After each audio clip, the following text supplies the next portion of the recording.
Pushpa 2 shooting మొదలైనప్పటి నుంచి వినిపిస్తున్న ఒకే ఒక్క మాట గంగమ్మ జాతర. సినిమాలో ఈ సీక్వెన్స్ కు థియేటర్లు తగలబడిపోయినా ఆశ్చర్యపోనక్కర్లేదనే హైప్ ఉంది.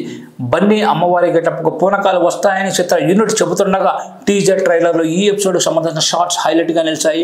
దీంట్లో డిసెంబర్ 5 కోసం అభిమానులు ఈగర్గా వెయిట్ చేస్తున్నారు. ఈ సినిమాకి rock star Devi Sri Prasad music అందిస్తున్న సంగతి కూడా మనకు తెలిసిందే. కానీ బ్యాక్గ్రౌండ్ స్కోర్ కోసం మరో ముగ్గురిని రంగంలోకి దింపారు మేకర్స్. ఈ విషయంలో దేవి నిర్మాతలపై అసహనంగా ఉన్నట్లు చెన్నై ఈవెంట్తో తెలిసింది.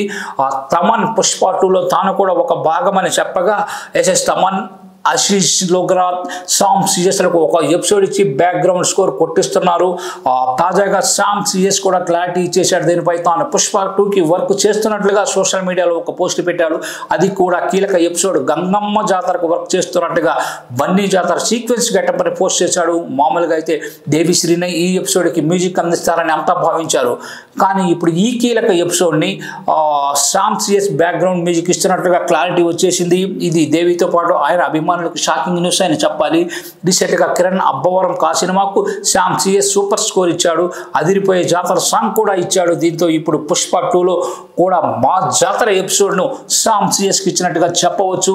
ఏదేమైనా సరే సాలిడ్ అవుట్పుట్ కోసం ట్రై చేస్తున్న సుకుమార్ పుష్ప 2 కోసం ఏకంగా 4 సంగీత దర్శకులతో పనిచేస్తున్నాడు. అయితే తమన్, అజనీష్ ఏ సీక్వెన్స్కు వర్క్ చేస్తున్నారనే విషయంలో క్లారిటీ రావాల్సి ఉంది.